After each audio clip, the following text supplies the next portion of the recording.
మాజీ ఎంపీ విజయసాయిరెడ్డి రాష్ట్రంలో మత కల్లోలాలు రెచ్చగొట్టేలా చేసిన వ్యాఖ్యలను తాము తీవ్రంగా ఖండిస్తున్నామని national Christian board chairman John Mosco పేర్కొన్నారు. మాజీ ఎంపీ జీవీ హర్షకుమార్ నివాసంలో సోమవారం ఆయన మీడియాతో మాట్లాడారు. రాష్ట్రంలో మత మార్పిడులు జరుగుతున్నాయంటూ చెబుతున్న విజయసాయిరెడ్డి వైసీపీ అధికారంలో ఉన్న క్రైస్తవులు గొప్ప అంటూ ప్రకటనలు గుప్పించలేదా అని ప్రశ్నించారు. ఇప్పుడు ఆయన బీజేపీలో చేరాలనే ఉద్దేశంతో ఈ విధంగా విమర్శలు చేస్తున్నారని మండిపడ్డారు.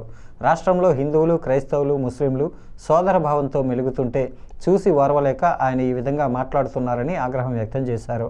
ఆయన వెంటనే హిందువులు, క్రైస్తవులకు బహిరంగ క్షమాపణ చెప్పకపోతే రెండు తెలుగు రాష్ట్రాల్లో ఎక్కడా బయట తిరగనీయకుండా అడ్డుకుంటామని హెచ్చరించారు.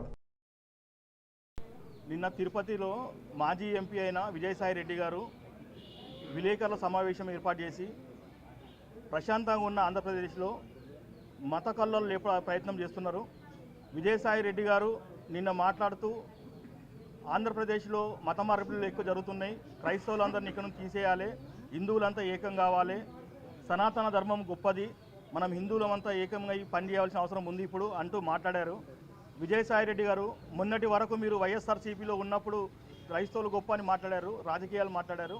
ఇప్పుడు కొత్తగా మీరు బీజేపీతోని సంబంధం పెట్టుకోవడానికో లేదంటే మీ అవసరాల కోసమో మీ రాజకీయం కోసమో మంచిగా సోదర భావంతో ఉన్న క్రైస్తవులు, హిందువులు, ముస్లింల మధ్య మీరు గొడవ పెట్టాలని ప్రయత్నం చేస్తున్నారు. ఇది మంచి పద్ధతి కాదు.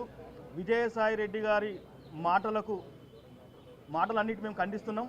విజయసాయిరెడ్డి గారు తక్షణమే ఆంధ్ర రాష్ట్రంలో ఉన్న ప్రజలందరికీ క్షమాపణ చెప్పాలి.